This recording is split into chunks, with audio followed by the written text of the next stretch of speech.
I say it is time for us to come together as one united people. Stunning changes on the political front. It is official. Our next president will be Republican Donald Trump. He's my neighbor. He's very good. Whole family is very good. A neighborhood in disbelief after the shooting death of a Natomas teen. Now investigators are trying to put together the pieces. A fierce firefight as plastic smoldered in an overnight fire. Crews in Lodi raced to stop the spread. This is Fox 40 News at 5. I love this country. Donald Trump speaking out after his stunning victory. The U.S. painted red today, but some voters left feeling blue. But in the midst of unrest, calls for unity. And to all the little girls who are watching this, never doubt that you are valuable and powerful. We have to remember that we're actually all on one team. The president calling on the entire nation to move forward. Obama urged his fellow Democrats to lick their wounds and get back in the arena. Good evening. Glad you're with us tonight. I'm Nikki Lorenzo. And I'm Ty Steele. The president will meet with the president-elect Donald Trump tomorrow in Washington. Last night, Hillary Clinton spoke with Trump privately, and today she addressed her supporters. Here's a live look at downtown Sacramento right now, where hundreds of people are protesting those election results. We will have more on this coming up in just a few minutes. But first, here's a look at where the votes fell. The electoral map, according to the AP right now, Arizona, Michigan, and New Hampshire. Still technically too soon to tell. We'll be following those results as they come in. But now let's go live to Ryan Nobles for us in Washington, D.C. with the very latest. Good evening, Ryan. Ty and Nikki, good evening to you. There is a sense of shock here in Washington, D.C. from both Republicans and Democrats. No one saw these election results coming, and as a result, the city is in a bit of a daze. But it won't be able to be like that for very long, because the new president-elect Donald Trump is going to need to get to work very quickly on his transition. He already met with top advisors this morning at Trump Tower. He'll be here in Washington, D.C. tomorrow. Meanwhile, Hillary Clinton's staff and supporters gathered to hear her speak this morning after a campaign they had hoped would have made history. An emotional Hillary Clinton stood before her supporters and conceded the election. I know how disappointed you feel, because I feel it too. This is painful, and it will be for a long time. Our campaign was never about one person or even one election. It was about the country we love. Clinton privately conceded the race last night to President-elect Donald Trump, but didn't speak publicly until this morning. In that late-night call, she congratulated him and offered to work together going forward. Donald Trump is going to be our president. We owe him an open mind and the chance to lead. I love this country. The president-elect struck a conciliatory tone in his first victory speech, a sharp difference from the divisive rhetoric that dominated much of his unlikely campaign for the White House. I'm reaching out to you for your guidance and your help so that we can work together and unify our great country. Tomorrow, Trump will head to the White House at the invitation of President Obama. Sometimes you lose an election. Sometimes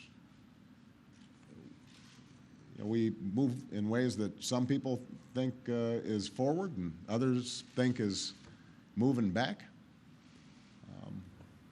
And that's okay.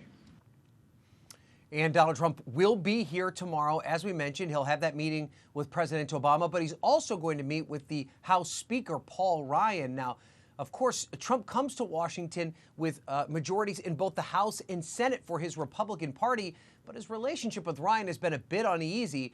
Ryan today said that he is ready to get to work with this new president. He says he acknowledges the fact that many of his members were able to win re-election because they rode along on Trump's coattails in this historic win. Ryan said he plans to stand for the speakership when Congress reconvenes in January. Ty and Nikki? Ryan, just want to ask you one quick question, especially about the numbers. What are they saying about Democratic turnout? Well, there's going to be a lot of talk about what went wrong for Democrats, but it will all start with this number. Take a look at President Obama's vote total back in 2012, close to 66 million voters. Mitt Romney right around 61 million. Now look at 2016. Hillary Clinton has a drop-off of nearly 7 million votes. Donald Trump, only 2 million.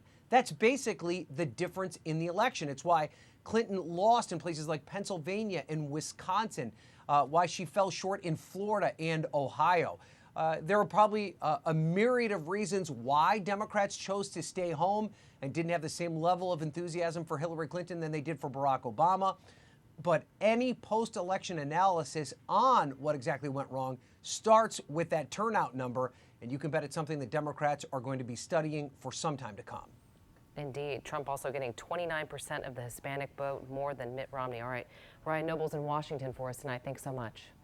And from celebrations to chaos, as Trump supporters enjoyed the big win, protesters took to the streets across California chanting and in some cases rioting. And here's a live look at Chicago right now. This is outside one of Trump's hotels. This is a group, an anti-racist group that is, of course, gathering in response to last night's election results. We're going to keep following that for you tonight. But closer to home, those upset about the results are turning to each other to spread a message. And we've got team coverage for you on that tonight. Fox 40's Dennis Shanahan is at Sacramento State, where students are coming together there. But first, we'll go live to Allie Wolf in downtown Sacramento, where protesters are gathering there. Allie? Well, that's right, Ty. For just about an hour now, hundreds of people have gathered here behind me in front of the Federal Building in downtown Sacramento, expressing their frustration and their outrage that Donald Trump was elected president. But there's been a lot of different emotion in Sacramento today. Some people tell us they voted for Trump and they're actually feeling relieved and hopeful.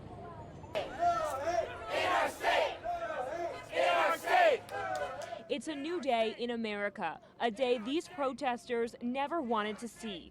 He's a misogynist, he's a serial liar. You know, I mean, the list goes on. The group demonstrating at Sacramento's federal courthouse didn't believe it was possible for Donald Trump to become president. All of us would agree that, you know, he doesn't represent us. Neither did Dave Leatherby, part owner of Leatherby's Family Creamery. So going into last night, I really felt that there was no path for Donald Trump.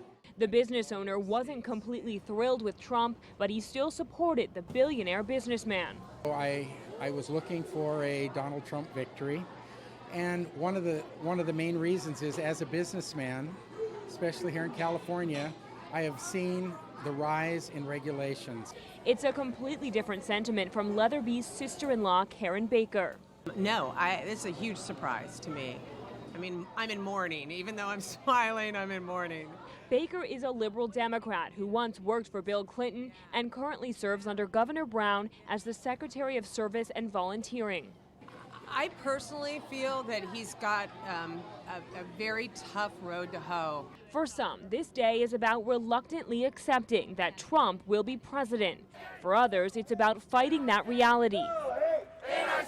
But one thing's for sure, when Trump takes office, I think I'm very hopeful that he will make our country better. All Americans will be watching to see if he truly can make America great again. So again, hundreds of people in front of the Federal Building here. One person told us he's not here to protest the results. He's here to protest what Donald Trump stands for. Meantime, we also spoke to two mothers who say they voted for Trump, but they're feeling conflicted today, but also hopeful. You'll hear from them coming up at 6 o'clock, and you'll also hear from some more protesters out here in downtown. Live in downtown Sacramento, Allie Wolf, Fox 40 News. Big crowds out there downtown, Allie. Thanks a lot. And at Sacramento State, students are gathering right now over the shocking results, and that's where we find Fox 40's Dennis Shanahan for us for the latest on that. Dennis? Well, Ty, unlike what we've seen on some other college campuses, students here are not blocking traffic. They're not committing acts of civil disobedience, but they are nonetheless making sure their voices are heard tonight. We all came here peaceful. There were some heated exchanges, but this gathering of students in the Sac State Quad reacting to the presidential election was largely peaceful. It started with an open post-election forum in the campus cultural center and later moved outside onto the Quad. A lot of good discussion going on, and that's what you expect on a college campus, and it's been good. Some university professors supported and advised the protesters. There were some inappropriate signs. I went around and said why they were inappropriate and how that doesn't foster the dialogue and discussion. It breaks it down because it's in your face. Most of these students lamenting that Trump won and Clinton came up short. So now we're all came up short because she was our last hope at this point. And we kind of voted against our best interest being millennials. Hopefully next time we'll get it right. But Trump supporters had a voice in the discussion as well. Trump did a great job in his acceptance speech last night. I wish more people would take that for what it was, see it as a want to move forward together as opposed to a constant divide that we're seeing today. The inappropriate signs the professor was referring to were not the signs we just showed you. Those had profanity and were taken down. A common theme among those unhappy with the election results is activism. They are strategizing and talking about what can they do next to foster a different result in future elections. Live at Sac State, Dennis Shanahan, Fox 40 News. All right, Dennis.